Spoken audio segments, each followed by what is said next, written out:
that everything is the way it needs to be, and seeing our folks bagging supplies so that kids can have breakfast the next morning. It's just very encouraging to see those folks do that.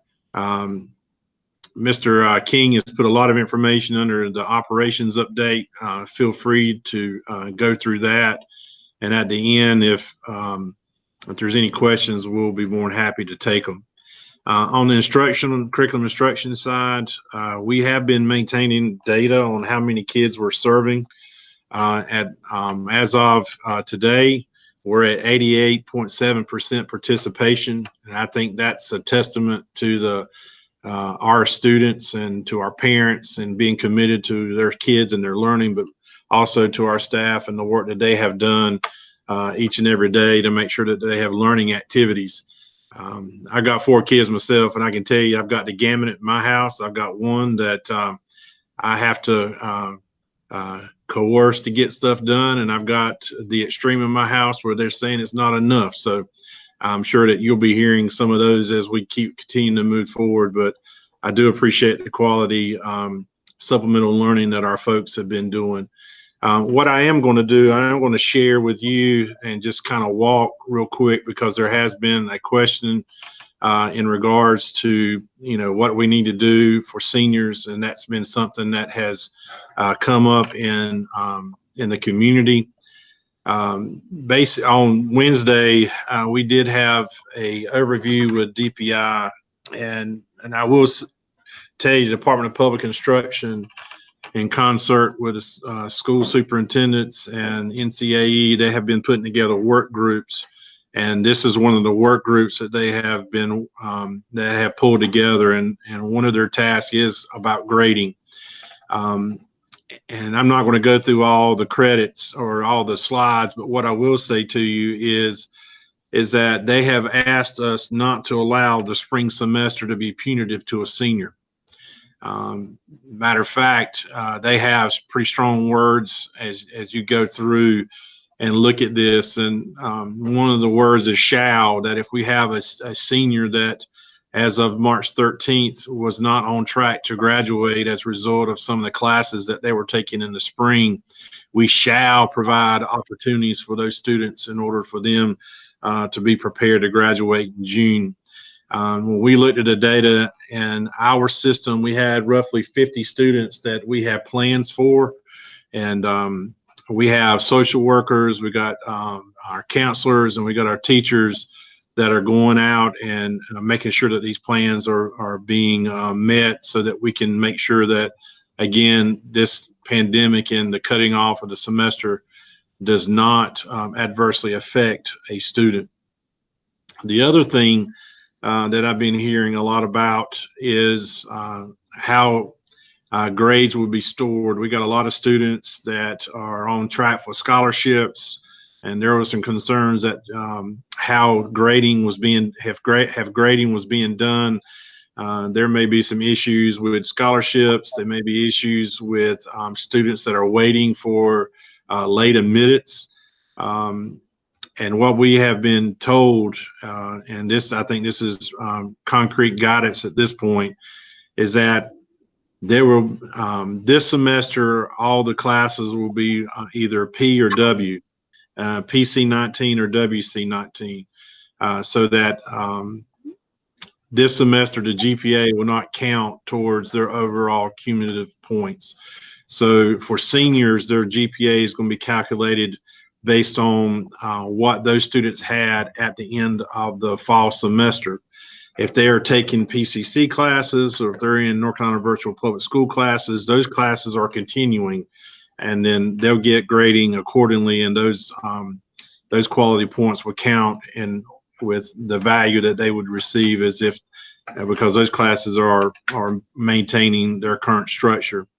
If they were in a year-long class, the spring grading would not count, and they would be getting what they're going to be referring to as full credit for the course, but only half of the course will count towards quality points, and that would be from the fall semester. So with that guidance in mind, what we did was had on Wednesday afternoon had a webinar with Dr. Hill and Ms. Johnson to make sure that we are consistent with our grading for seniors. And I shared that document with you. I guess it was maybe Wednesday afternoon or Thursday. But I also have included it in this document. And basically, our focus right now for the senior group is going to be for those at-risk students and making sure that if they were not on track to get credit for the course, that we're making sure that we're providing activities in order for them to get credit for the course. And then what we're looking at for the rest of our high school courses is making sure that we have a complete portfolio so that we're comfortable giving credit. And part of that portfolio could include the work that they do as a result of extended activities that we're providing during the online learning process. Is there any questions about the curriculum and instruction side of where we've been at over the last week and a half?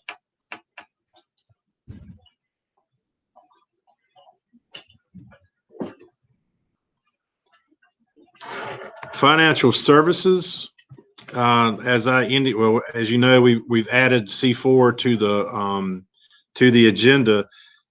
We got finally got our stimulus state funds. I think we got that last Wednesday, and we've been working on a budget as it relates to the stimulus money.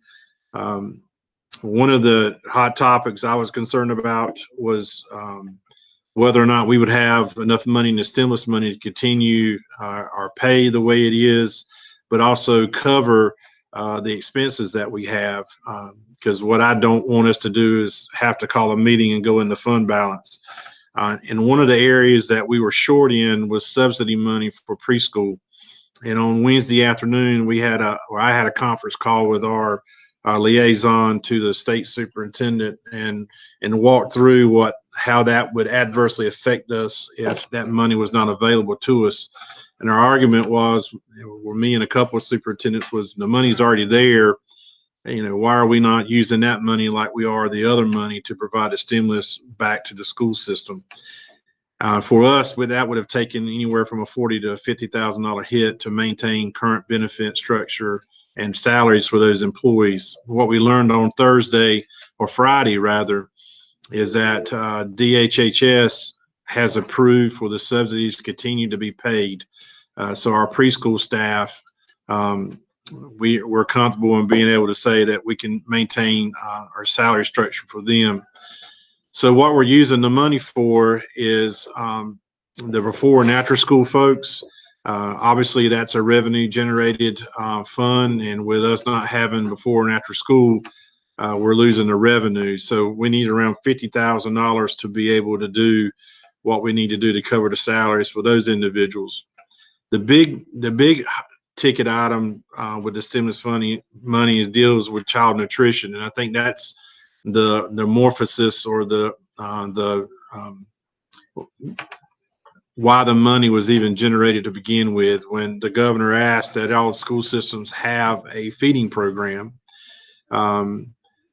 We're pretty comfortable through the month of April and part of May to say that the $112,000 would cover what we need based on the reimbursement rate that we're having.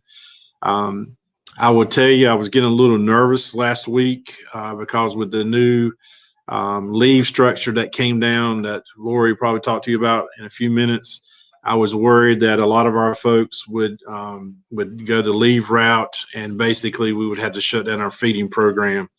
And we've had 32 wonderful ladies that have stepped up and said, hey, this is it. We're going to feed our kids. And what the governor wanted to ask to do is whether or not we can use these funds to generate hazard pay for these folks. And so in the C4 item that we added to the budget, we're adding this $162,690 into the budget so that we could pay our child nutrition folks hazard pay at time and a half, and so that we can maintain feeding during spring break as a bonus for them.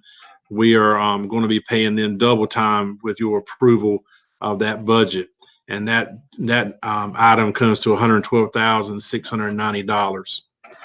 Or is there any question about the financial service side?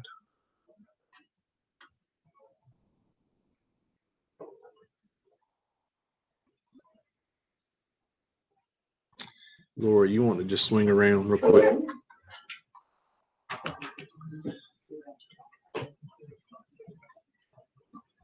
On the human resources side, I think I went to Lori's office on Monday and Tuesday, and I looked at her. I said, "God bless you,"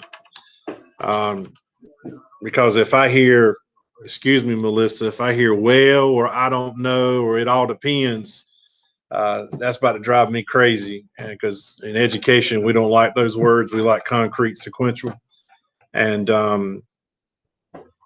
so there has been a series of memos that have come down explaining what are some of the leave that our folks can take. And I want to ask Miss Stacy to kind of give you an overview of some of those leaves. Sure. Good evening, board members.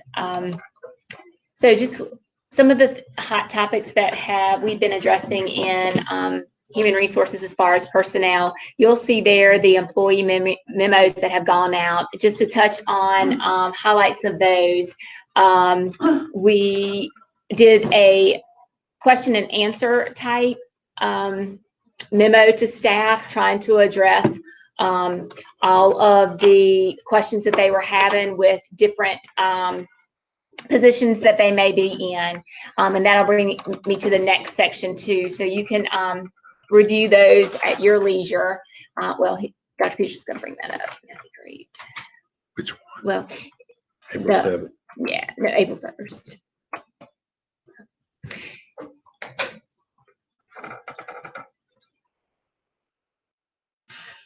And there's another link in there. We are link happy. Within here,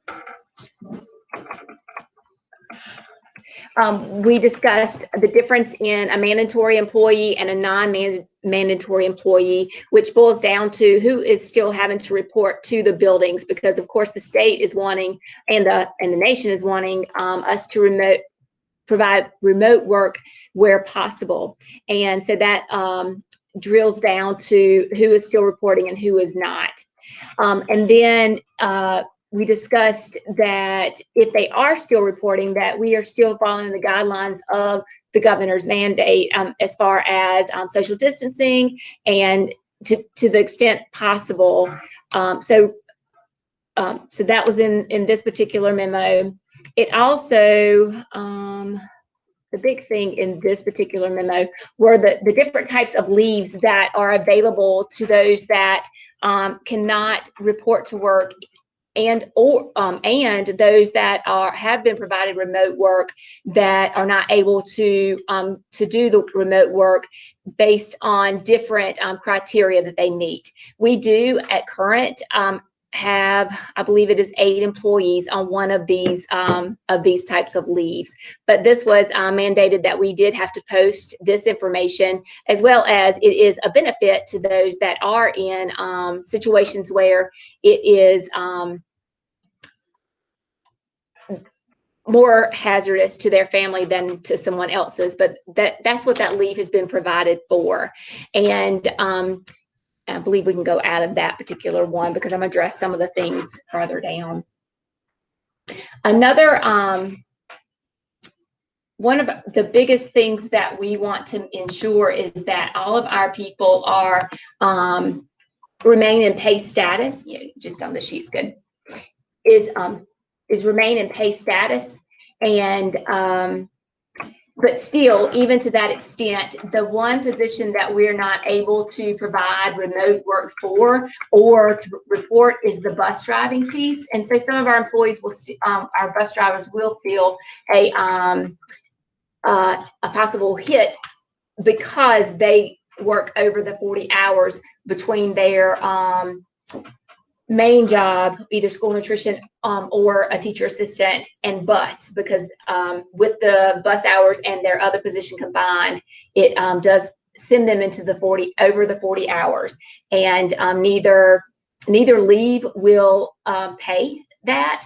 So you may hear that some of our drivers will receive a reduction in their hours based on it over the 40 hours, if that makes sense. Okay. So this walks you through the different leave provisions. The one that is probably the more friendly leave, and Melissa can chime in anywhere, is the state of emergency leave, and it is paid leave. And again, at this time, we have 8 employees that are eligible for that, and we have set a criteria and we've set a process for the request, and payroll has set up different codes that we will be able to track our employees that are on that. We are using the state of emergency leave for bus drivers up to the 40 hours to assist them for not losing any more hours than possible. So we're trying, that is the utmost important for us is just to make sure that our employees remain in pay status, keep their benefits, as well as not lose monthly salary that they're used to. Okay. Any questions so far? Just as an update, spring break is scheduled on our academic calendar for next week. And so all 10-month staff will we will pull the annual leave just like we have in years past based on calendar law. Those that will still be reporting that are 10-month employees will be our school nutrition employees that are still reporting to the building, to the feeding sites each day. 11 and 12-month employees will have the option to work or take annual leave, just has been the case since I can even remember. Just remember that Friday, April 10th, is a holiday, so everything will be closed tomorrow, our offices, buildings, and feeding program. Lastly, in our world, our observation and evaluation guidance, because our schools were, the school year was interrupted for face-to-face instruction, our observation cycle has not totally completed. And so many of our employees did not have their full required, based on policy, their observations. And so we've provided guidance to our principals of how we will finish out the year up to May the 15th, May the 18th, and how we will proceed to be able to complete the evaluation cycle, not observations, but evaluation cycle based on what we have thus far. And we will do that on a pretty much a case by case where we are with each teacher. And so they've been provided guidance on that. Any questions from Ms. Stacy?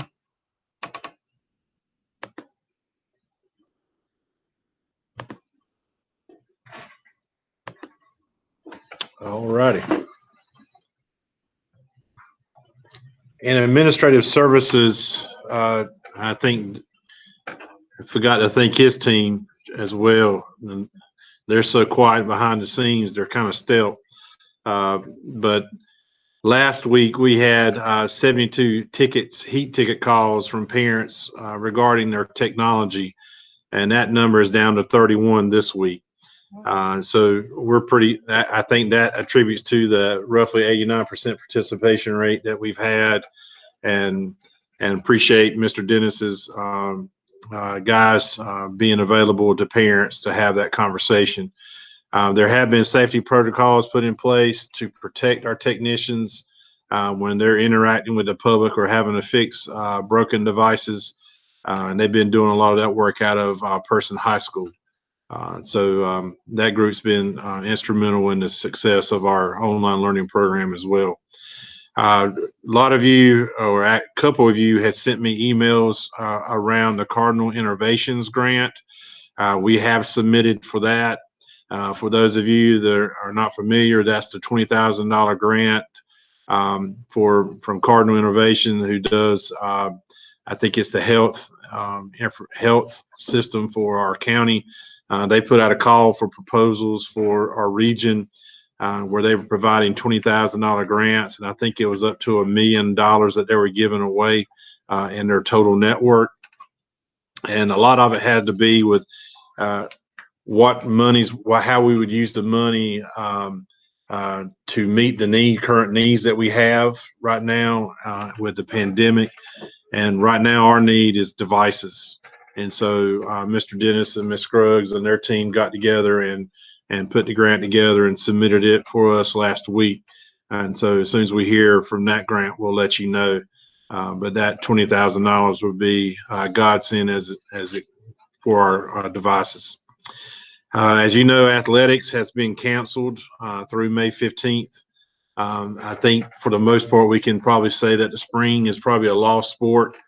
There's been a lot of conversation around recognizing eighth graders and recognizing our seniors who were not able to have their senior nights. And there is a community group along with a third party or Adam over at DreamWorks and the high school that are working together to get banners put up on the boulevard of all of our senior athletes, not only Person High School, but RCS athletes as well. And I think that's kind of a promotion through that group. And if that comes to fruition, we'll let you know when that happens. So if you're riding down the boulevard and you start seeing our kids on a pole, you'll understand why. That was just some of the community's brainstorming of how to recognize the seniors before they go in their different ways. Student support services, we have sent out kind of our guidance. We sent you around our EC folks. We even got guidance today as it comes to telehealth. And we'll be getting, now that we have the information, we'll be getting together and trying to create a plan if it's possible for us to do the telehealth for our students. But our social workers are very active. They're delivering meals to 65 students at this time. And we've got 2 social workers that are delivering meals on a rotating schedule. And I want to give a shout out to Bus Garage. Miss Bose over there, she created a route so that our folks could be as efficient as possible getting these meals to our students. Over the last 2 weeks, both our feeding program, or last week, both our feeding program and our social workers have started new protocols of how to deliver meals and how to give meals to families so that we can ensure there is limited contact, if no contact at all, with our individuals that we're providing meals to. Our counselors are continuing to make calls to at-risk kids and using contact logs to document these communications. They also are having virtual office hours that are posted for students who may need additional assistance. As I mentioned earlier, our counselors over at the high school are working with the administrative staff and social workers over there to make sure that we're taking care of our seniors who are at risk of not meeting the graduation requirements. Shout out to our exceptional children's staff, the separate setting teachers, and our resource teachers have been working through their own Google Classrooms to provide support, instruction as best as possible for their students. And these teachers are sending home recorded lessons to help parents when questions arise too.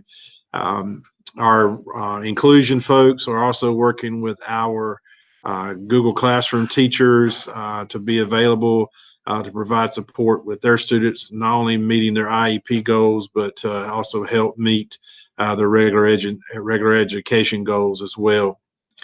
Related services are continuing to complete their logs and updating their reports and doing appropriate billing as they need to, so that we can be ready to end our school year if we happen not to have any more school days. So everybody's got something to do, and I appreciate the staff for all they have done. Is there any question on the COVID-19 update?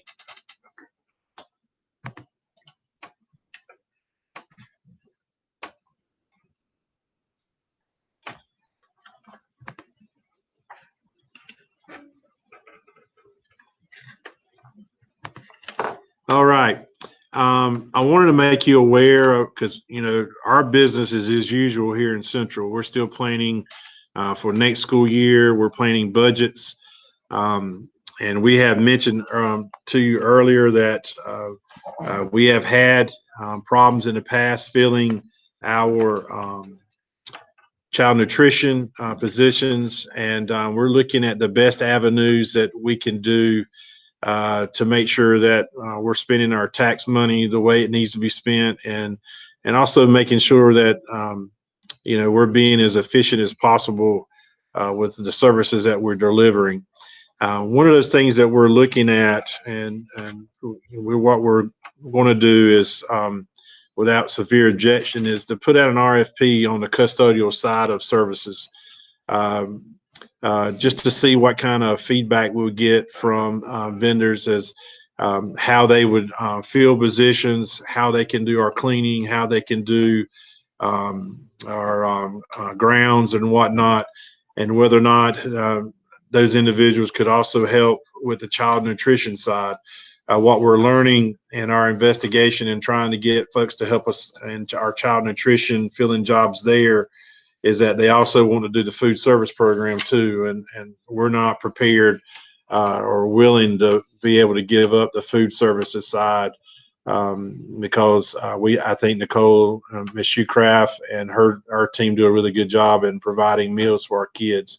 And so, just information for you, we're going to put out an RFP just to see what kind of information we get back, and if it's something that we feel like is advantageous to the district and advantageous to the budget, we may bring back a proposal to you guys in May, just to kind of get your opinion on it and whether or not this is something you may want to work within.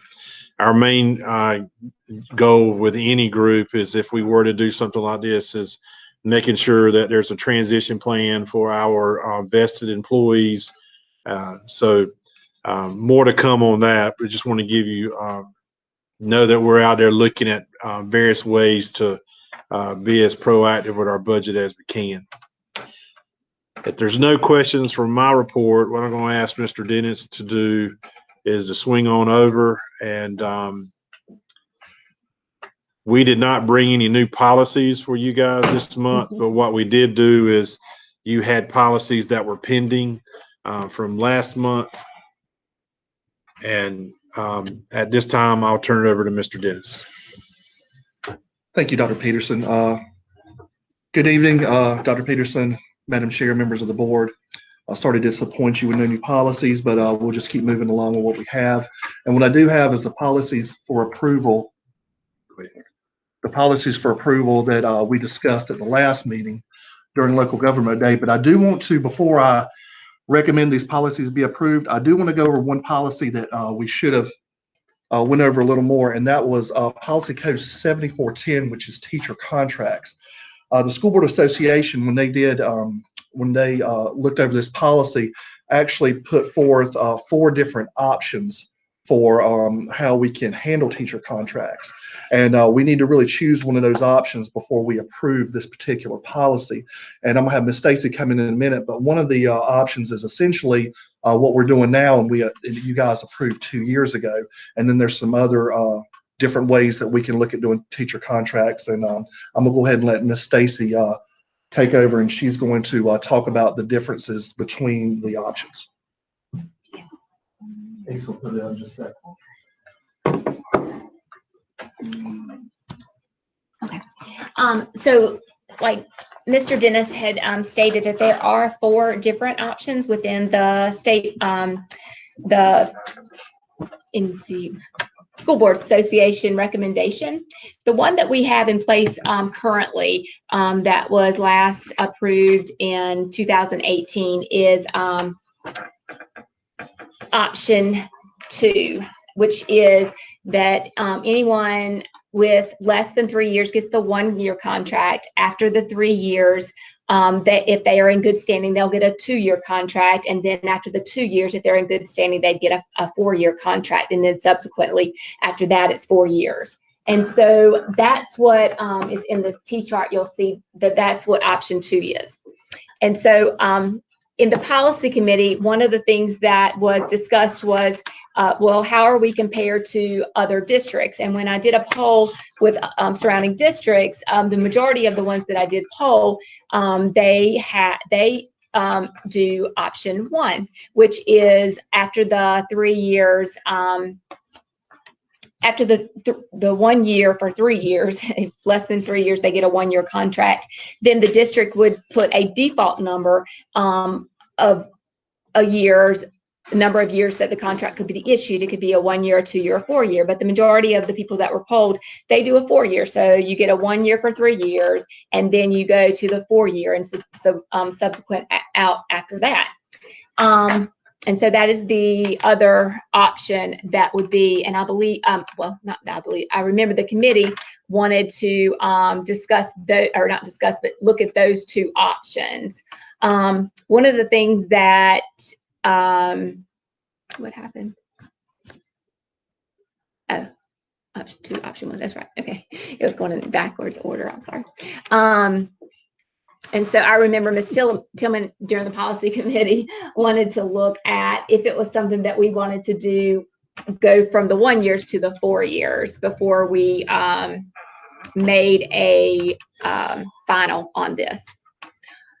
What the policy does recommend for option, if we did go option 1, is that if they if the employee had proficient for the last 2 years before the recommendation is made. One of the things I was thinking is that if we did go with option 1, that we could still fall back on our current goods, if you're in good standard requirements, instead of just having the proficient for the last 2 years.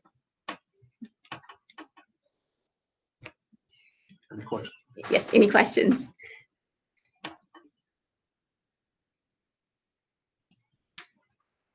So we'll need to make a decision on that. Do you want to take back over?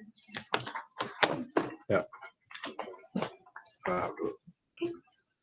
So the recommendation from staff is that we choose option 2 on 7410. And with that, Madam Chairman, the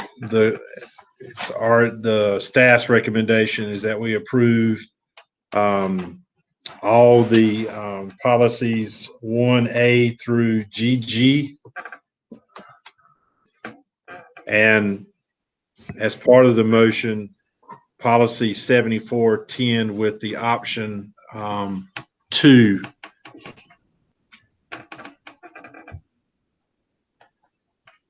Okay, is there a motion? I move that we adopt the policies as presented. Tillett. Is there a second? Second, Director. Okay. Okay, Dr. Peterson, roll call. Okay, Dr. Allen, Aye. Ms. Bratcher, Aye. Mr. Gillis. Aye. Ms. Tillett, Aye. Ms. Tillman. Aye. All righty, thank you. And at this time, I'm going to bring in the talented and lovely Ms. Maston, who is our Chief Finance Officer. And she's going to go over the budget request is the first item in this particular area. And before I turn the camera over to her, I would want to make those that are visiting with us online and via the phone, this budget request was done prior to the pandemic. And I'm just going to give y'all what I've heard with the budget as of this morning. Was on a conference call early this morning with the governor and the state superintendents and the various organizations that serve as the voice for a lot of the different groups here in North Carolina.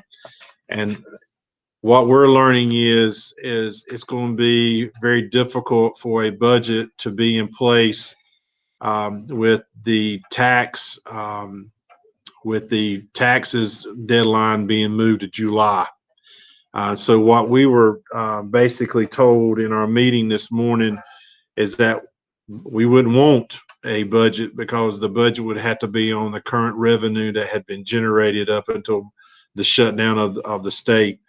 And so I am probably going to say to you, or I am saying to you, I think it would be very hard for there to be a state budget in play beginning August 1 or July 1 for that matter, with them not knowing what the tax revenue will be and what the shortfall is going to be. There was some concern that the shortfall for the sales tax could be as much as 10%. And while there's some rainy day money there, they're concerned that that money could be utilized, but they wouldn't possibly not have enough to cover the current shortfall. We did meet with the county manager just on the proposed proposal, just to give them some idea of what you guys were thinking. We do this every year, so that was not an atypical meeting. But I would imagine just being on a conference call with the LGC last week, that the word recession is being floated out because of unknown revenues and the community as a whole not back at work. So just want to give that advice to you before we start talking about the budget. If there's a recommendation that I would have for you, is that I do think they need to hear what our needs are, but I do think the expectation of our budget may need to be, depending on what the revenues are and what the shortfalls are, we may need to come back and look at if they say we can't do it, and these are some things that we need to look at as a budget to help the shortfall in our own backyard, then Ms. Maston and the policy committee would get back together and talk about what the shortfall would be, and then represent a budget back to you. But just so everybody knows that is online listening, this is a budget request. This isn't a budget. Our budget will not come until we get the funding sources from our federal, our state, and our local dollars. And then that way, and from there, then our board would then create a budget from the revenue that we receive from those streams. So with that, I'll turn it over to Ms. Maston. All right, good evening. As you are looking at the current expense budget, there are no changes from the budget as it was presented in March. The majority of line items we have held at a flat rate from the prior year. We did, in the personnel section, present a 2% increase for positions. We asked for a 1% supplement increase for certified and classified supplements. The projected retirement increase is about 1.5%, and the projected health insurance increase is $250 per position. The increase in personnel alone is approximately $391,000, bringing our total Person County Schools request to $8.9 million. With that request, the proportion that would go to the charter schools would be the $2,347,835, so that the total request presented to the commissioners would be $11,308,194.76. That is a total increase, you'll see in green, of $865,298 from last year's request. I'll be happy to take any questions that you have regarding the current expense budget.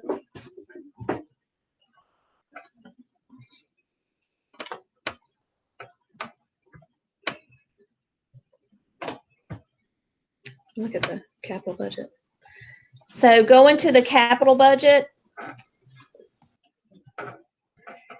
there's been two changes here. If you'll look down in the capital improvement section, it's highlighted in yellow. We did have a request from the county, the south bus parking lot repaving. We had that in regular capital at $49,000, but the thought was that that may end up going over budget. So we were asked by the county to just go ahead and move that to the capital improvement section. So we bumped it to $50,000 and put it in the capital improvement section. It was in the regular capital. And then we had a chiller, North End or North Elementary, is it North Elementary. A chiller replacement in the capital improvement plan request, but we're holding on that until we get direction on the facility plan study. So we're replacing that with the Oak Lane chiller. They've asked us to pick another school, so we put the Oak Lane chiller replacement in the capital improvement plan request for next year. So those are the only two changes from the capital budget as it was presented last month. Is there any questions for Ms. Masson on the capital budget or the current expense budget? So we'll need approval. If not, Madam Chairman, the staff recommends approval of the budget request as presented. Is there a motion? Ms. Tillman with the motion. Is there a second? Look like Philip with a second. Mr. Gillis, was that you with the second? Okay, roll call. Dr. Allen, Aye. Ms. Bratcher, Aye. Mr. Gillis, Aye. Ms. Tillett, Aye. and Ms. Tillman. I think I heard an aye. I have 5 votes to 0, Dr. Allen.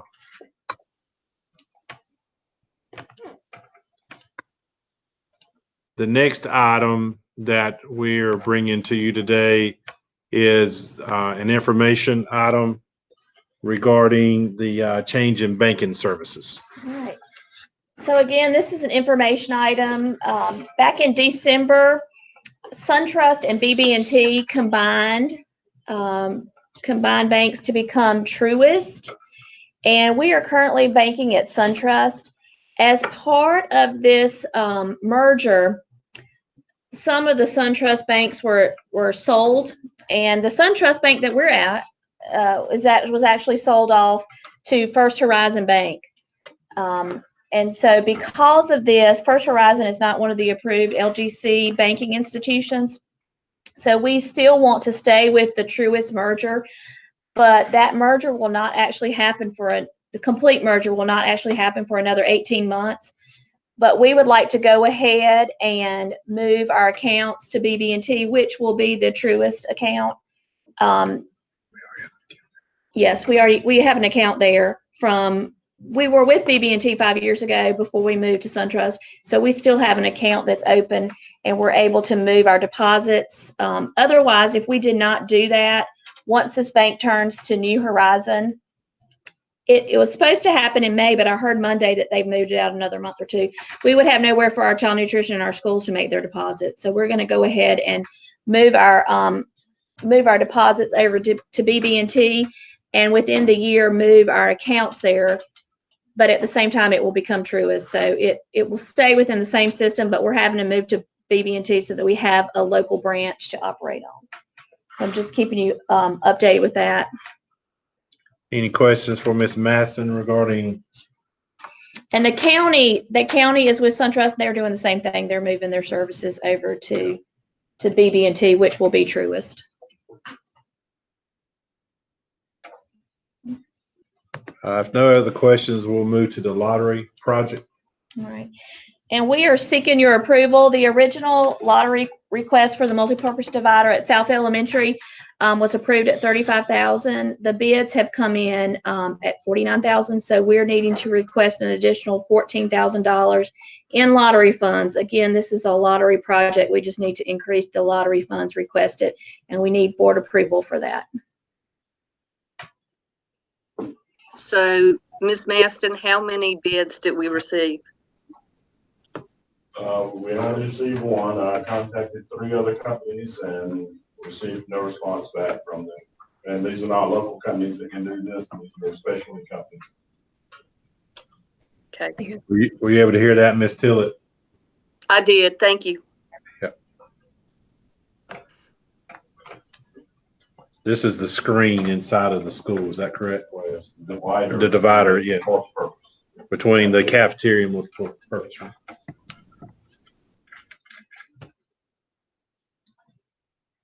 Dr. Allen, at this time, the staff's recommending approval of the additional expenditure for a multi-purpose divider at South Elementary. Okay. Is there a motion? Dr. Allen. Presented. Frida Tillman. Okay. Is there a second?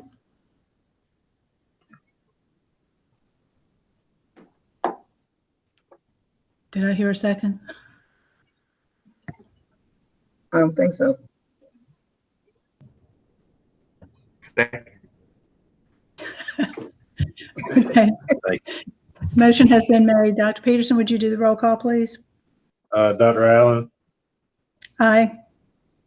Ms. Bratcher, Aye. Mr. Gillis, Aye. Ms. Tillett, Aye. and Ms. Tillman. Aye. Thank And you. motion carries. And the last item on our agenda is the additional item for the adjusted current budget. And I got to update my screen. Hold 1 second.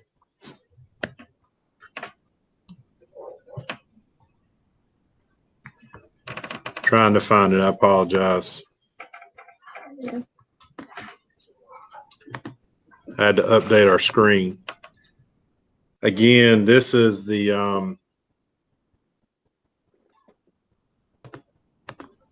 this is for the additional, or the amendment is due to the additional funding received through the governor's office for the pandemic. Yeah, so there's a state amendment for $162,690 in the state budget. 50,000 would go to child care services and 112,690 to the nutrition services. And then we're also updating the capital budget for the 14,000 increase for the multi-purpose divider.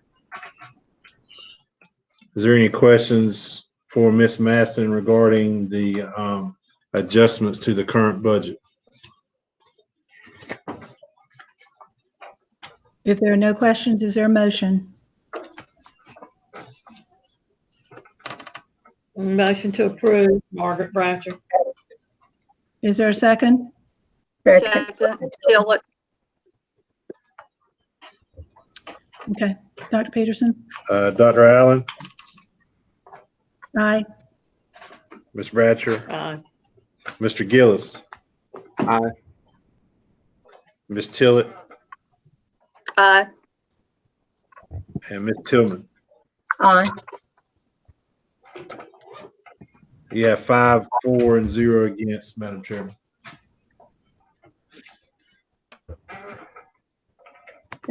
That is all of our business items that we have for the board this evening. But before you ask for a motion to adjourn, if I could take another personal privilege to thank all of you. Your leadership during the last 3 weeks has been phenomenal. When y'all have heard things in the community, y'all have given those to us so that we can address. You've asked questions, and we appreciate those questions. And as I shared with you guys earlier, early on in the process, we just appreciate your trusting of our leadership, and we look forward to getting through this better than ever. And so with that, Madam Chairman, we thank our staff, thanks the board for all that you do every day, and all that you do for the students of Person County Schools. Thank you. I also want to thank you, Dr. Peterson, for your leadership, and to the entire Person County Schools family for making the best of a very difficult situation. We certainly appreciate everyone's hard work and dedication to our kids. And having said that, is there a motion to adjourn? Motion to adjourn, Margaret Bratcher. What are you waiting for? Is there a second? Gillis, second. Okay, the motion has been made and seconded. Dr. Peterson? Dr. Allen, Aye. Ms. Bratcher, Aye. Mr. Gillis, Aye. Ms. Tillett, Aye. and Ms. Tillman.